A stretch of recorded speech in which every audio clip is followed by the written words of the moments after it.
Assalamualaikum warahmatullahi wabarakatuh. Perkenalkan, saya Mira Afriolita dengan NIM 2013030035.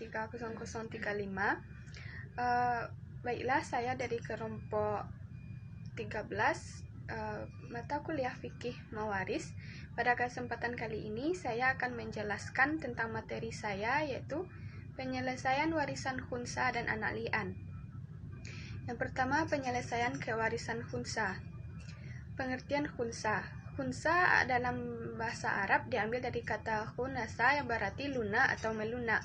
Misalnya, khanasa wa takhanasa, yang berarti apabila ucapan atau jalan seorang laki-laki menyerupai wanita, lembut dan melenggak-lenggok. Karenanya, hadis sahih dikisahkan bahwa Rasulullah bersabda, Allah melaknat laki-laki yang menyerupai wanita dan wanita yang menyerupai laki-laki.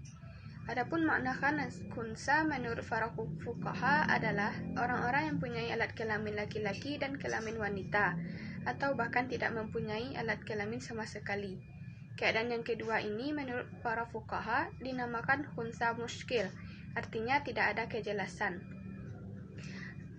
Kejelasan jenis kelamin seseorang ini akan mempertegas status hukumnya sehingga ia berhak menerima harta waris sesuai bagiannya. Yang kedua, macam-macam khunsa. Khunsa terbagi dua, yaitu khunsa muskil dan gairu muskil. Khunsa muskil adalah khunsa yang dengan segala macam cara pembuktian tidak dapat ditentukan atau dipastikan jenis kelaminnya. Khunsa muskil ini juga dapat dikatakan sebagai khunsa yang kedua kelaminannya berfungsi dengan baik dan tidak ada kendala. Dengan demikian, khunsa muskil ini tidak dapat diteliti dan ditentukan secara pasti hukum yang dapat ditetapkan kepadanya, karena ketidakdominanan salah satu dari kedua kelamin yang ada. Yang kedua, khunsa gairu muskil. Khunsa gairu muskil adalah khunsa yang melalui alat yang ada dapat dipastikan jenis kelaminnya. Jika dengan sebuah alat dapat dipastikan dia adalah laki-laki, maka alat kelamin adalah alat tambahan. Penetapan kelamin dari khunsa gairu muskil ini juga dapat dilakukan dengan memperhatikan dari mana urin tersebut keluar. Jika urin keluar dari keduanya, maka dapat dilihat dari manakah air kencing pertama keluar. Jika air kencing yang keluar melewati zakar terlebih dahulu daripada lewat farji, maka dia dianggap seorang laki-laki dan dihukumi dengan hukum untuk laki-laki. Dan kemudian pembagian warisan khunsa. Dalam menghitung bagian warisan khunsa ada 3 pendapat yang utama. Yang pertama yaitu menurut Imam Hanafi, khunsa diberikan bagian yang terkecil dari kedua perkiraan laki-laki dan perempuan, sedangkan ahli waris lain diberikan bagian yang terbesar dari dua perkiraan laki-laki dan perempuan. Yang kedua menurut Imam Syafi'i, semua ahli waris termasuk khunsa diberikan bagian yang terkecil dan meyakinkan dari dua perkiraan, dan sisanya ditahan sampai persoalan khunsa menjadi jelas atau sampai ada perdamaian untuk saling menghibahkan di antara para ahli waris. Yang ketiga menurut Imam Maliki, semua ahli waris termasuk khunsa diberikan separuh dari dua perkiraan laki-laki dan perempuan. Sementara itu Imam Hambali berpendapat seperti Imam Syafi'i, dalam hal khunsa masih dapat diharapkan menjadi jelas status jenis kelaminnya. Tetapi dalam hal status khunsa tidak dapat diharapkan menjadi jelas. Pendapat beliau mengikuti pendapat Imam Maliki. Contoh 1, seseorang wafat dan meninggalkan seorang anak laki-laki dan seorang anak yang banci. Maka penyelesaiannya, jika dianggap laki-laki berarti ahli waris ada 2 orang anak laki-laki. Keduanya dalam hal ini adalah sebagai ashabah bin nafsi dan mewarisi seluruh harta dengan masing-masing memperoleh setengah bagian. Jika dianggap perempuan, berarti ahli warisnya seorang anak laki-laki dan seorang anak perempuan. Dalam hal ini, mereka adalah sebagai ashabah bil ghair dengan ketentuan bagian anak laki-laki sama dengan 2 kali bagian anak perempuan. Jadi, anak laki-laki memperoleh 2/3, sedangkan anak perempuan memperoleh 1/3. Dari kedua macam anggapan ini, pembagiannya menjadi, menurut mazhab Hanafi, bagian anak laki-laki menjadi 2/3 dan anak banci 1/3. Menurut mazhab Syafi'i, bagian anak laki-laki setengah, bagian anak banci 1/3 dan sisanya 1/6 ditahan sampai jelas statusnya. Dan kemudian menurut mazhab Maliki, bagian anak laki-laki setengah dikali setengah ditambah 2/3 sama dengan 7/12. Dan bagian anak banci setengah dikali setengah tambah 1/3 sama dengan 5/12. Contoh yang keduanya, bisa kita lihat seorang perempuan wafat dengan meninggalkan harta berupa uang 36 juta dan ahli warisnya terdiri dari suami, ibu, dan 2 saudara laki-laki seibu dan seorang saudara sebapak yang khunsa.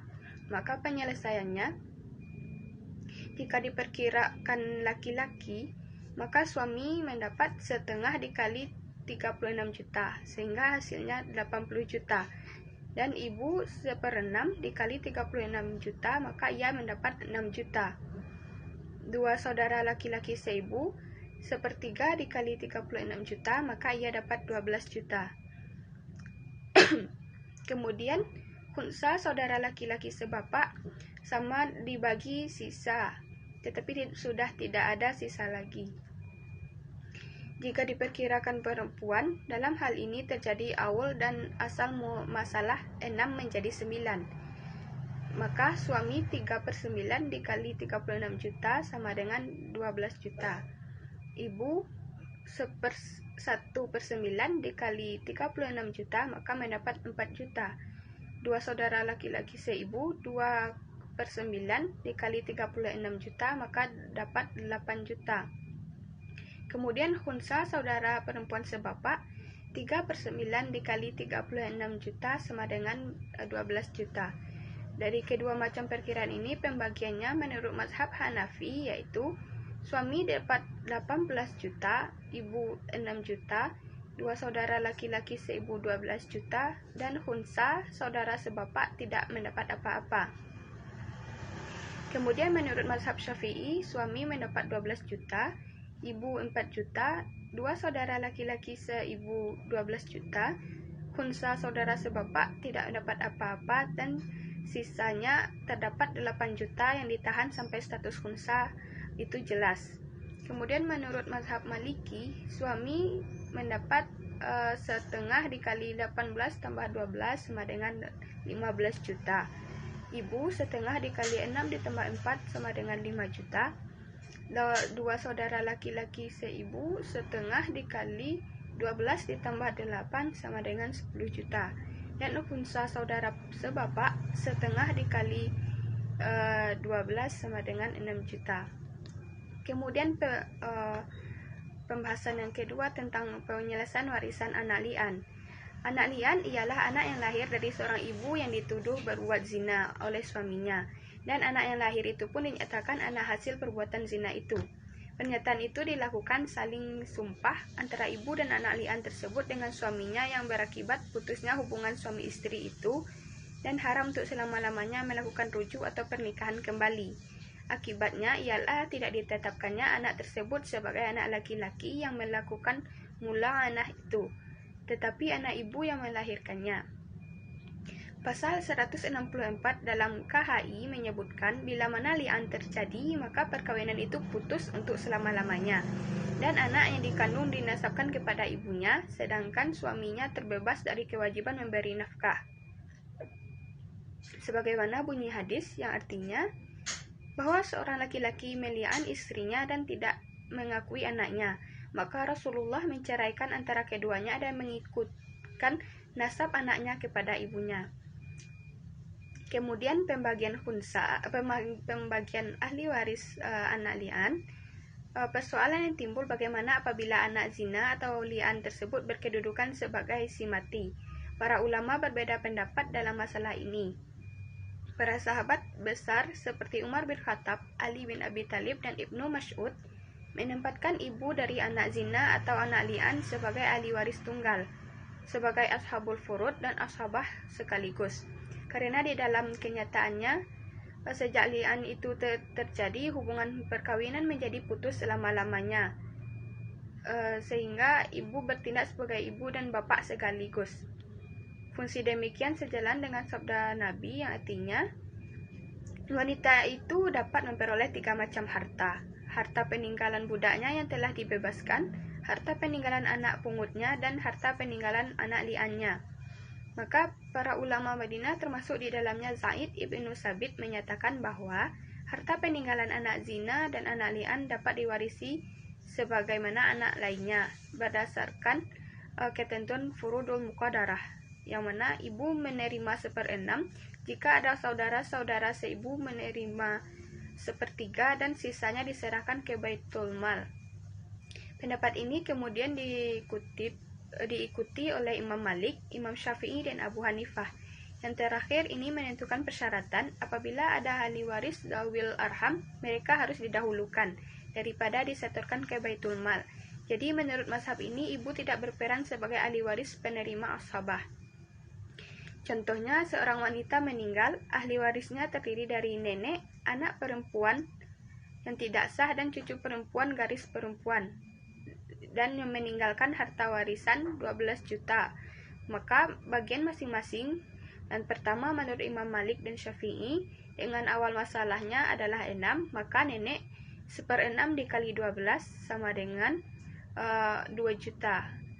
Anak perempuan lian setengah dikali 12 sama dengan mendapat 6 juta. Dan adapun cucu tidak mendapat. Menurut Imam Hanafi, awal masalahnya 6, maka nenek mendapat 1/6 dikali 12 juta, maka ia mendapat 2 juta. Dan anak perempuan setengah dikali 12 juta dan mendapat 6 juta.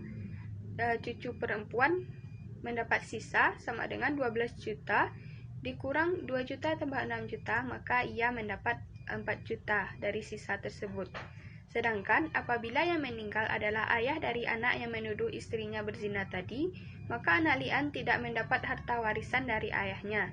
Contohnya, seorang laki-laki meninggal, ahli warisnya bapak dan anak tidak sah. Harta warisan yang ada yaitu 1 juta, maka penyelesaiannya adalah si bapak menjadi ahli waris satu-satunya, maka harta warisan jatuh semua kepada tangan si bapak.